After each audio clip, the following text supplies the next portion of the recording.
జోయాస్ proprietary ayurvedic medicine అందమైన ఒత్తైన చుట్టూ జోయాస్తోనే సాధ్యం.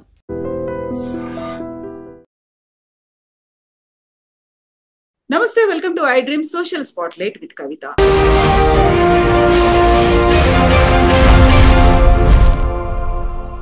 చిలీలో ఉన్నటువంటి టెలిస్కోప్ అట్లాస్ ఒక వింతైనటువంటి వస్తువును గుర్తించింది. అది సెకనుకి 60 కిలోమీటర్ల వేగంతో భూమి దగ్గరికి వస్తోంది.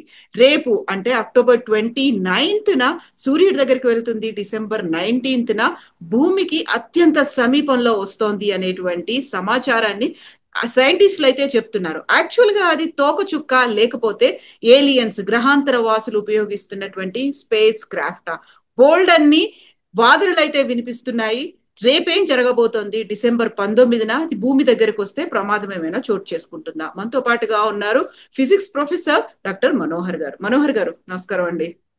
నమస్తే మేడం. సో ఇప్పుడు వినిపిస్తున్నవన్నీ ఒక అట్లాస్ అనేటువంటి ఒక టెలిస్కోప్ ఐడెంటిఫై చేసింది. అది జూలైలోనే ఐడెంటిఫై చేసింది. దానికి ఒక పేరు పెట్టుకున్నారు, 3 అట్లాస్ అనేటువంటి ఒక పేరు పెట్టుకున్నారు. హార్వర్డ్ యూనివర్సిటీ వాళ్ళైతే చెప్తున్నారు, అది ఒక డాక్టర్ లోబ్ చెప్తున్న దాన్ని బట్టి చూస్తే అది గ్రహాంతర వాసులు యూజ్ చేస్తున్నటువంటి అంటే ఏలియన్స్ యూజ్ చేసేటువంటి స్పేస్ క్రాఫ్ట్ కావచ్చు అనేది. కొంతమంది తోకచుక్క అంటున్నారు, కొంతమంది భూమి వినాశనం అవుతుందేమో అంటున్నారు. మీరు దీన్ని ఎలా చూస్తున్నారండి? Okay madam, thank you. అది యాక్చువల్గా తోకచుక్కే మేడం. మనకు జనరల్గా హేలీ తోకచుక్క చాలా మందికి సుపరిచితం. తర్వాత షూమేకర్ లివి అని చెప్పి మన గతంలో చాలా మందికి పాపులర్ గా తెలిసినటువంటి పేర్లు, తోకచుక్కల పేర్లు. అవును, ఇది కూడా తోకచుక్కే. దీంట్లో ఉన్నటువంటి యొక్క ప్రత్యేకత ఏంటంటే, స్టార్టింగ్ లో విషయం చెప్పారు 3I అని చెప్పి.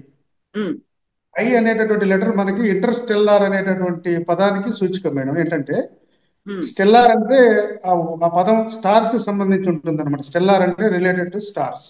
ఇంటర్ స్టెల్లార్ అంటే మనం ఇంటర్నేషనల్ అంటాం మేడం. ఒక నేషన్ కి ఇంకొక నేషన్ రిలేషన్ లో ఉన్నది ఇంటర్నేషనల్ ఎట్లా అంటామో, మన నక్షత్ర మండలానికి ఇంకొక నక్షత్ర మండలానికి ఉన్నటువంటి సంబంధాన్ని ఇంటర్ స్టెల్లార్ అంటాం. అంటే ప్రస్తుతం మనం సోలార్ సిస్టమ్ లో ఉన్నాం. మన గ్రహాలు కానీ మన భూమి కానీ ఇవన్నీ కూడా సూర్యుడితో లింక్ అయి ఉన్నాయి. ఇవి జనరల్గా హేలీ తోకచుక్క కానీ ఇవన్నీ కూడా సూర్యుని చుట్టూ తిరిగేటటువంటి తోకచుక్క. అది 76 సంవత్సరాలకు ఒకసారి వస్తుంది మేడం, అది హేలీ తోకచుక్క అనేటటువంటిది. కానీ ఇక్కడ ఈ అట్లాస్ అనేటటువంటిది ఏంటంటే యాక్చువల్గా ఇది asteroid terrestrial impact last alert system అనమాట. దాని ఎక్స్పాన్షన్ చిలీలో ఎస్టాబ్లిష్ చేశారు ఈ టెలిస్కోప్. దేని పర్పస్ అంటే మనందరికీ తెలుసు, గ్రహ శకలాలు అంటుంటాం, ఇంగ్లీష్లో ఆస్ట్రాయిడ్ అంటారు. ఆస్ట్రాయిడ్ అంటే ఏంటంటే ఈ సౌర కుటుంబం ఏర్పడినప్పుడు, ఈ గ్రహాలు ఏర్పడిన తర్వాత గ్రహాలుగా కాకుండా నక్షత్రాలుగా కాకుండా కూడా చిన్న చిన్న పదార్థాలుగా మిగిలిపోయినటువంటి ఒక పదార్థాలని మనం గ్రహ శకలాలు అంటాం, ఆస్టరాయిడ్స్ అంటాం. ఒక 5 మీటర్ల పరిధి నుంచి 500 కిలోమీటర్ల పరిధి వరకు కూడా వాటి పరిమాణం ఉంటుంది. ఇవి ప్రధానంగా అంగారకుడు మరియు జూపిటర్ మధ్య కేంద్రీకృతం అయింది. ఇవన్నీ కూడా సోలార్ సిస్టమ్ లో ఒక భాగం. అవి కాకుండా మెటియార్స్ అంటారు అనమాట. మెటియార్స్ అని చెప్పి అవి ఉల్కాపాతాలు, మనందరికి తెలుసు ఉల్కలు మన భూమి యొక్క వాతావరణంలోకి ప్రవేశిస్తుంటాయి. అవి మెటియార్స్ అంటారు. ఓకే. గ్రహాలు కాకుండా మిగిలిపోయిన గ్రహ శకలాలను ఆస్ట్రాయిడ్స్ అంటారు.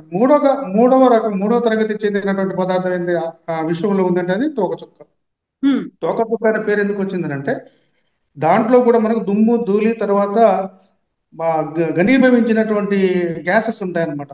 నీరు కానీ, కార్బన్ డైఆక్సైడ్ కానీ, కార్బన్ మొనాక్సైడ్ కానీ, అమ్మోనియా, ఇలాంటి గ్యాసెస్ అన్ని కూడా ఘనీభవించి ఉంటాయి. అంటే సాలిడ్ ఫామ్ లో ఉంటాయి అన్నమాట. ఫ్రోజన్ గ్యాసెస్ అంటాం మనం.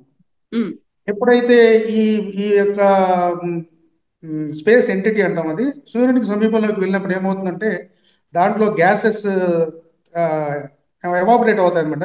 ఐస్ అనేటటువంటిది యాక్చువల్గా మనకు తెలుసు, మంచు నీరుగా మారి నీరు ఆవిరిగా మారాలి. కానీ ఇక్కడ ఏమైతే మంచు నేరుగా ఆవిరిగా మారిపోతుంది. అదేవిధంగా ఆ తోకచుక్కలో ఉన్నటువంటి వాయువులన్నీ కూడా అయోనైజేషన్ గురవుతాయి. అయోనైజేషన్ అంటే ప్లస్ మరియు మైనస్ అయాన్స్ గా విడిపోవడం వల్ల అవన్నీ కూడా ఇది ప్రయాణించే దిశకు వ్యతిరేక దిశలో నెట్టివేయబడతాయి సూర్యుని యొక్క రేడియేషన్ కారణంగా. అది ఒక తోక రూపంలో వస్తుంది కాబట్టి దాన్ని తోకచుక్క అనేటటువంటి పేరు రావడం జరిగింది. ఇక్కడ ఇది 3 అనేటటువంటి దాని గురించి మనం చెప్పాలి. 3I అని చెప్పారు మీరు.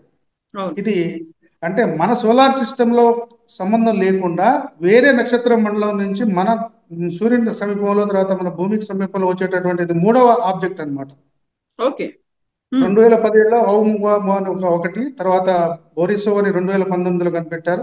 3i అట్లాస్ అనేటువంటిది ఇప్పుడు 2025 జూలై 1st మనం కనిపెట్టడం జరిగింది.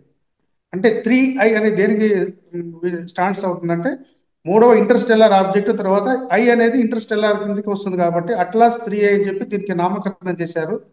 ఓకే. అంటే ఎట్లా ఎట్లా చెప్పగలుగుతారని అంటే అది కామన్ ఫిజిక్స్ మేడం. ఏంటంటే మనకి సూర్యుని చుట్టూ తిరగాలంటే మనకి ఎలిప్టికల్ ఆర్బిట్ లో తిరుగుతుంటాయి గ్రహాలు కానీ ఉపగ్రహాలు కానీ ఇవన్నీ ఆస్ట్రాయిడ్స్ అన్ని.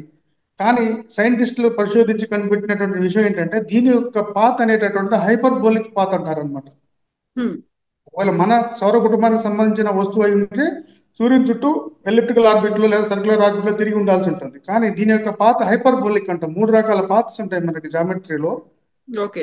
ఎలిప్స్, హైపర్బోలా, పారాబోలా అని ఉంటుంది అనమాట. ఇది హైపర్బోలిక్ పాత్ లో ఉంది కాబట్టి ఖచ్చితంగా ఇది మన నక్షత్ర మండలానికి, మన సౌర కుటుంబానికి సంబంధించి కాదు. హ్మ్. ఖచ్చితంగా ఇది వేరే నక్షత్ర మండలంలో నుంచి మనలోకి జరగబడింది కాబట్టి దీనికి థర్డ్ ఇంటర్స్టెల్లార్ ఆబ్జెక్ట్ అట్లాస్ అని చెప్పి ఆ టెలిస్కోప్ యొక్క పేరు ద్వారా దీనికి నామకరణం చేయడం జరిగింది అన్నమాట. ఇప్పుడు యాక్చువల్ గా అది అక్కడ నుంచి మన వైపు వస్తోంది. రేపు అది సూర్యుడి దగ్గరికి వెళ్తోంది. సూర్యుడి దగ్గర నుంచి మనకు భూమికి అత్యంత సమీపంలో డిసెంబర్ 19న వస్తుంది అనేది.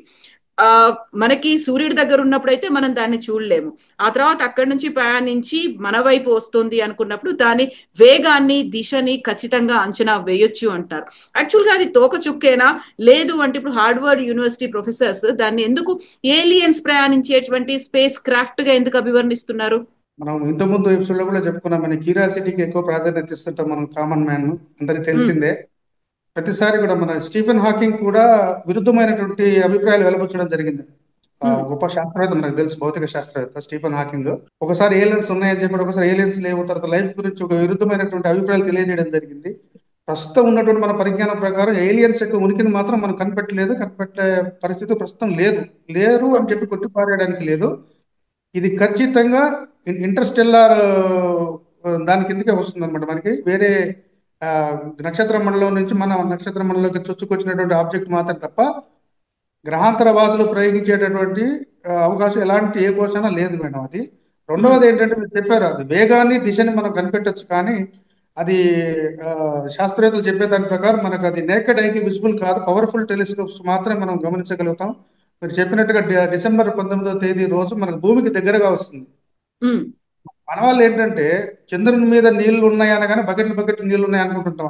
అదే దగ్గరకు వచ్చింది అనే వరకు 100 కిలోమీటర్, 200 కిలోమీటర్లు లేదా ఢీకుంటుంది అనేటటువంటి భ్రమలో ఉండిపోతుంటాం మనం. దగ్గరకు వస్తుంది అని అంటే దాదాపు 72 కోట్ల కిలోమీటర్ల దూరంలోంచి వెళ్ళిపోతుంది మేడం. చూడండి ఎంత దూరం ఉంటుందో. 72 కోట్ల కిలోమీటర్ల దూరం నుంచి వెళ్ళిపోతుంది మన భూమి. కాబట్టి దాన్ని బట్టి మనకు అర్థం అవుతుంది ఎలాంటి ప్రమాదం లేదు మన భూమికి అని మనం తెలుసుకోవచ్చు. ఎందుకంటే ఈ సౌరమండలం, ఈ విశ్వం ఏర్పడిన తర్వాత దాంట్లో ఈ సౌరమండలం ఏర్పడినప్పటి నుంచి కూడా ఈ మనం అనుకున్నటువంటి నవగ్రహాలు అనుకున్న ప్లూటోని తీసేస్తే 8 గ్రహాలే, దాంట్లో భూమికి మాత్రమే సురక్షితమైనటువంటి స్థానం ఉందన్నమాట. ఇది జీవం ఏర్పడడానికి కానీ కొన్ని కోట్ల సంవత్సరాల నుండి ఈ భూమికి సమీపంగా ఎన్నో గ్రహ శకలాలు, తోకచుక్కలు ఎన్నో వచ్చి వెళ్ళుంటాయి, కానీ దీనికి ఎలాంటి ప్రమాదం జరగలేదు. కాబట్టి గతంలో మనం మాట్లాడుకున్నట్టుగా ఇంకా సగం వయసు ఉంది భూమికి, స్టిల్ ఇంకా హాఫ్ ఏజ్ ఉంది. కాబట్టి హాఫ్ ఏజ్ వరకు కూడా ఈ భూమికి ఎలాంటి ప్రమాదం జరిగేటటువంటి అవకాశం ఉండదు. ఎందుకంటే కొన్ని కోట్ల సంవత్సరాల నుండి కూడా ఎన్నో విశ్వంలో జరిగేటటువంటి వైపరీత్యాలను తట్టుకునేది ఉంటుంది. కాబట్టి మానవుడు తన స్వయంగా తను చేసేటటువంటి విధ్వంసం, వినాశనాల వల్ల ధ్వంసం అయిపోతుందో కానీ ప్రకృతి పరంగా మాత్రం భూమికి ఉన్నటువంటి ఒక అద్భుతం, తన సౌకర్యం ఏంటంటే ఇలాంటివి మనం వస్తుంటాయి పోతుంటాయి. కానీ ఒకవేళ ఫ్యూచర్లో కనుక ఏదైనా గ్రహశకలం మన భూమిని ఢీకొనేటువంటి అవకాశం ఉంది అనే పరిస్థితి వచ్చినా కూడా మన శాస్త్రజ్ఞులు అద్భుతంగా కొన్ని ఆటం బాంబులను సిద్ధం చేసి అది భూమిని తగలక ముందే దాన్ని విశ్వంలోనే పేల్చేటటువంటి ఏర్పాట్లు కూడా చేసేటటువంటి అవకాశాలు ఉన్నాయి మేడం. అయితే ఇక్కడే మన శాస్త్రజ్ఞుల గురించి మనం మాట్లాడుకుంటున్నప్పుడే హార్వర్డ్ యూనివర్సిటీకి చెందినటువంటి కొంతమంది సైంటిస్టులు, ప్రొఫెసర్సే చెప్తున్నది మాట, అది ఏలియన్స్ ప్రయాణించేది కావచ్చు. అంటే పరస్పర విరుద్ధంగా కనిపిస్తున్నాయి. కొంతమంది తోకచుక్క అంటారు, కాదు కొంతమంది యూనివర్సిటీ ప్రొఫెసర్లు, సైంటిస్టులు చెప్పేది కాదు, ఏలియన్స్ ఉన్నారు, వాళ్ళు ప్రయాణించేటువంటి స్పేస్ షిప్ అనేది. దీన్ని ఎట్లా చూడొచ్చు అంటారు? ఎందుకని ఒకే సైన్స్ రెండు భిన్నమైనటువంటి అభిప్రాయాలు. అసలు ఇప్పుడు ఏంటంటే శంఖంలో పోస్తే నీళ్లు శంఖంలో పోస్తే తీర్థం అవుతున్నట్టుగా ఒక సైంటిస్ట్ చెప్తే అది సైంటిఫిక్ ఫ్యాక్ట్ అవుతుంది. కాబట్టి అక్కడ సైంటిస్ట్ అనేటటువంటిది మనం ప్రధానంగా తీసుకొని అదే నమ్మడానికి లేదు. ఎందుకనంటే ఒక సైంటిస్ట్ కానీ ఒక ప్రొఫెసర్ కానీ ఒక బయాస్డ్ ఒపీనియన్స్ ఉంటాయి వాళ్ళకి. ఉమ్, నాకు తెలుసు ఒక శాస్త్రీయ పద్ధతి ఏదైనా ఒక మన అభిప్రాయాన్ని చెప్పాలన్నా ఒక విధానాన్ని శాస్త్రీయ పద్ధతి అంటాం, మన అందరికీ తెలిసిందే, సైంటిఫిక్ మెథడ్ అంటాం. తను ప్రపోజ్ చేసిన దానికి అతను ఏదైనా సపోర్టింగ్ గా చెప్పగలిగేటటువంటి పరిస్థితి లేదు కదా మేడం. ఉమ్, జస్ట్ దాని ప్రిడిక్షన్ మాత్రం, హైపోథెటికల్ స్టేట్మెంట్ ఇచ్చుంటాడు ఆ శాస్త్రవేత్త గారు, అంతే తప్ప దాన్ని మనం నిరూపించడానికి యాజ్ ఆఫ్ నౌ ఉన్నటువంటి state of the art technology ప్రకారం మాత్రం మా ఏలియన్స్ ఉనికిని మనం కనిపెట్టేటటువంటి పరిస్థితి అయితే లేదు. వాళ్ళు మనం ఫ్లయింగ్ సాసర్స్ అని చెప్పి యూఎఫ్ఓలు అని చెప్పి గతంలో కూడా చెప్పుకున్నాం. అవును. అంటే ఒక రకమైనటువంటి క్యూరియాసిటీ క్రియేట్ చేసుకునేటటువంటి మెంటాలిటీ మన మానవాళిలో ఉంటుంది. ఆ సైంటిస్ట్ కావచ్చు, లే మ్యాన్ కావచ్చు, ఇంకెవరైనా కావచ్చు. కాబట్టి దానికి ప్రాధాన్యత ఎందుకు సమకూరిందంటే ఒక హార్వర్డ్ యూనివర్సిటీ, పెద్ద హార్వర్డ్ యూనివర్సిటీ తర్వాత అతను ఒక శాస్త్రవేత్త కాబట్టి దానికి ప్రాధాన్యత సంభవించింది. మనకు కూడా నేషనల్ సైన్స్ ఫోరంలలో కూడా తెలుసుకున్నప్పుడు చాలా మంది మన విమానాల గురించి సైంటిస్టులు చెప్పారు. పూర్వం మన పూర్వీకులు విమానాలు కనిపెట్టారు, విమానం యొక్క టెక్నాలజీ ఆ నాలెడ్జ్ మనకి ఎప్పుడో ఉందని చెప్పి మన శాస్త్రవేత్తలు, భారతీయ శాస్త్రవేత్తలు చెప్తే వాళ్ళని కొట్టిపారేశారు చాలా మంది. కాబట్టి ఉమ్. హైపోథెటికల్ స్టేట్మెంట్ అనేటటువంటిది వాళ్ళ వ్యక్తిగతం అయి ఉంటుంది. కాబట్టి మన దానికి ప్రాధాన్యత ఇవ్వకుండా ఒక సైంటిఫిక్ గా ఉన్నటువంటి మెజారిటీ ప్రాబబిలిటీ ఏంటంటే it is absolutely Interstellar object which is out of the solar system అని మనం చెప్పుకోవచ్చు మేడం. సో ఫస్ట్ సూర్యుడి దగ్గరికి వెళ్తోంది 3i అట్లాస్, ఆ తర్వాత మన దగ్గరికి వస్తుంది. మధ్యలో గ్యాప్ ఆల్మోస్ట్ ఒక 20 days అనేది అయితే కనిపిస్తోంది కదా. ఏం జరుగుతుందంటారు సూర్యుడి దగ్గరికి వెళ్ళిన తర్వాత మన భూమి దగ్గరికి వచ్చే ఆ మధ్యలో 20 days లో ఆ వేగం కావచ్చు, డైరెక్షన్స్ కావచ్చు ఎలా ఉంటాయి, ఏది నిర్దేశిస్తుంది అసలు? ఆల్రెడీ ట్రాజెక్టరీ ఇంతకుముందు మీకు చెప్పాను ఇక్కడ బూమరాంగ్ షేప్ లో ఉంటుంది, హైపర్బోలిక్ పాత్ అని చెప్తాం మనం. ఉమ్, జామెట్రికల్ ఫిగర్ హైపర్బోలిక్ పాత్ లో ఉంటుంది కాబట్టి క్రమంగా తన దిశను మార్చుకుంటూ సూర్యుని దగ్గరికి వెళ్ళి ఎగ్జాక్ట్లీ వి షేప్ లో మళ్ళీ తిరిగి పోతుంది. ఉమ్, సూర్యుని దగ్గరికి కూడా ఎగ్జాక్ట్ గా మరీ దగ్గరగా వెళ్లకుండా అంగారకుని యొక్క ఆర్బిట్ వరకే వెళ్తుంది, within the orbit of the Mars అని చెప్తాం మేడం. ఉమ్, ఈ మార్స్ సూర్యుని చుట్టూ తిరిగేటటువంటి ఆర్బిట్ లోపలికి వెళ్ళి మళ్ళీ పాత్ చేంజ్ చేసుకుంటుంది, వి షేప్ లో మళ్ళీ రిటర్న్ అవుతుంది. రిటర్న్ అవుతూ తన యొక్క కాంపోజిషన్, మెటీరియల్ కాంపోజిషన్ చెప్పాను కదా, దుమ్ము, ధూళి కణాలు, ఐసి, గ్యాసెస్ అన్ని ఉన్నాయి కాబట్టి క్రమక్రమంగా అవి మండి ఒక తోకలాగా ఏర్పడి గ్రాడ్యువల్ గా మళ్ళీ ప్రయాణాన్ని తీసుకొని మళ్ళీ విశ్వంలోకి, వేరే నక్షత్ర మండలంలోకి వెళ్ళిపోతుంది. అది అదే సౌర కుటుంబంలో ఉంటుంటే మాత్రం ఒక సైక్లికల్ ఆర్డర్ లో, రిపీటెడ్ ఆర్డర్ లో మనకు తిరుగుతుంటుంది మన సౌర ఉమ్. కుటుంబం సంబంధించిన కామెంట్ అయితే. ఇది మళ్ళీ ఎప్పుడు మనకు దర్శనం ఇస్తుంది, ఎప్పుడు ఉంటుందని మాత్రం మనం క్లియర్ గా చెప్పలేదు. ఉమ్. సో ఇప్పుడు ఒక భూమికి అత్యంత సమీపంలో మీరు చెప్పినట్టుగా 72 కోట్ల కిలోమీటర్ల దూరంలో ఉన్నప్పటికి కూడా భూమి దగ్గరికి వచ్చింది అనుకున్నప్పుడు, ఒకవేళ ఇక్కడ నుంచి డైరెక్షన్ చేంజ్ చేసుకోవాలి అంటే ఎటువైపు వెళ్లే అవకాశం ఉందంటారు? మళ్ళీ విశ్వంలోకి ఇంకేదైనా గ్రహానికి వెళ్తుందా, లేకుంటే అంతరిక్షంలోకి అలాగ వెళ్ళిపోతుందా? అంతరిక్షంలోకి వెళ్ళిపోతుంది. మనం గతంలో చెప్పుకున్నాం ఈ నక్షత్ర మండళ్ళు కాన్స్టెల్లేషన్స్ అంటాం మేడం. ఇంగ్లీష్ లో కాన్స్టెల్లేషన్స్ అంటే కొన్ని కోట్ల నక్షత్రాల సమూహాన్ని మనం నక్షత్ర మండలం అంటాం. ఉమ్. ఆ నక్షత్ర మండలంలో కొన్ని కోట్లు ఉంటాయి. ఒక్కొక్క నక్షత్ర మండలంలో మనకి కోట్ల నక్షత్రాలు ఉంటాయి. ఫర్ ఎగ్జాంపుల్ మనం మిల్కీ వే అంటాం, మనం ఉన్నటువంటి అవును, నక్షత్ర మండలం పేరు పాలపుంతలు. పాలపుంత అంటాము. దాంట్లో కొన్ని కోట్ల నక్షత్రాల్లో సూర్యుడు అనేటటువంటిది ఒక నక్షత్రం. ఉమ్. కాబట్టి multi universe, multiverse system, multi universe system అనేది వెలుగులోకి వచ్చింది. కాబట్టి మనం ఇంతవరకు ఒకటే విషయం ఉందనుకున్నా కానీ ఇలాంటి విషయాలు చాలా ఉన్నాయనేటువంటి ప్రతిపాదన కూడా బలం పుంజుకుంది. కాబట్టి దాని దిశ ఎటు వెళ్తుంది అనేది మనం చెప్పలేం. సో ఇప్పుడు డిసెంబర్ 19న ఏం జరుగుతుందంటారు? ఎందుకంటే డిఫరెంట్ వెర్షన్స్ అనేవి ఉన్నాయి కాబట్టి అక్కడ ఏం జరిగే అవకాశం ఉంది? దానికోసం అయితే ఇప్పుడు శాస్త్రజ్ఞులు అందరూ ఎదురు చూస్తూ ఉంటారు. మీరు చెప్పినట్టుగా లేటెస్ట్ ఎక్విప్మెంట్, లేటెస్ట్ టెక్నాలజీ ఉన్నటువంటి టెలిస్కోప్లతో వాటితో ఎదురు చూస్తూ ఉంటారు కదా. దాంతో ఫైండింగ్స్ ఏముండే అవకాశం ఉందంటారు? ఆస్ట్రాయిడ్ అయినప్పటికీ కూడా మనం నేర్చుకోవాల్సింది, తెలుసుకోవాల్సింది, అది అందించే సమాచారం ఏదో ఉంటుంది కదా. ఎగ్జాక్ట్లీ ఇది ఒక యూనిక్ ఆబ్జెక్ట్ లాగా, అది యాక్చువల్ కామెట్. కాబట్టి శాస్త్రవేత్తలు దేనికోసం సిద్ధంగా ఉన్నారంటే దాని యొక్క కాంపోజిషన్ ని స్టడీ చేయడానికి సిద్ధంగా ఉన్నారు madam. Um, typical comet, typical celestial body కాబట్టి దీని యొక్క కాంపోజిషన్ ఎలా ఉంది, దాని యొక్క డైనమిక్స్ ఎలా ఉందని రీసెర్చ్ చేయడానికి సిద్ధంగా ఉన్నారు తప్ప దానివల్ల మనకు ఎలాంటి ప్రమాదం లేదనే విషయాన్ని శాస్త్రవేత్తలు కూడా నిరూపించారు. ఆ కాంపోజిషన్ తెలుసుకోవడం వల్ల అది ప్లానెట్ కానీ, శాటిలైట్ కానీ, ఏదైనా ఆస్ట్రాయిడ్ కానీ, దీనివల్ల మనకు ప్రయోజనాలు ఏముంటుందంటే ఈ విశ్వం ఎలా పుట్టింది, ఎలా అవతరించింది, దీని యొక్క పరిమాణం ఏంటిది అనేది మనం తెలుసుకోవడానికి చాలా అవకాశం ఉంటుంది. కాబట్టి ఒక కాంపోజిషన్ ని రీసెర్చ్ చేయడానికి ప్రధానంగా శాస్త్రవేత్తలు సిద్ధంగా ఉన్నారు మేడం దాని మీద. సో మీరు చెప్పినట్టుగా ఆస్ట్రాయిడ్స్ లేకుంటే ఇలాంటి తోకచుక్కలో ఏదో ఒకటి మన వైపు వస్తున్నాయి అన్న వెంటనే ఒక రకమైనటువంటి రూమర్స్ అంటారా, ఒక పానిక్ అంటారా, లేకుంటే ఒక క్యూరియాసిటీ లాంటిది ఏదైనా వస్తుందా, మనకి ఏదైనా జరుగుతుందా, అంతం అవుతుందా, ఇలాంటివన్నీ ఎందుకు వస్తుంటాయి అసలు? అది హ్యూమన్ నేచర్ మేడం. చాలాసార్లు మనం చెప్పుకోం. ఎందుకంటే ఏదో జరుగుతుంది అనేటటువంటి ఒక క్యూరియాసిటీని నింపుకొని ఒక 1-2 రోజులు అలజడి క్రియేట్ చేసుకునేటటువంటి సైకాలజీలో అమెరికన్స్ ఎక్కువ ఉంటారు. శాస్త్రవేత్తలు, సైకాలజిస్టులు చెప్పిన దాన్ని బట్టి చూస్తే మన భారతీయులు గట్టి గుండె గల వాళ్ళు. ఇలాంటి వాటిని ఎక్కువ పట్టించుకోకుండా తమ దైనందిన కార్యక్రమాల్లో నిమగ్నం ఉంటారు.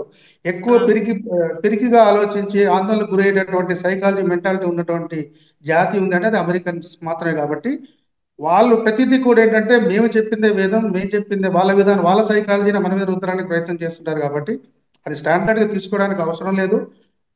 కామన్గా మనం జనరల్గా చూస్తుంటాం మేడం, ఒక యాక్సిడెంట్ అయింది అనగానే ఎంతమంది చనిపోయారు, ఎంతమంది గాయపడ్డారు, వాళ్ళ ఆందోళన ఒక క్రియేట్ చేసుకొని ఒక సైకలాజికల్ స్ట్రెయిన్ రిలీఫ్ గురవుతుంటారు అనమాట.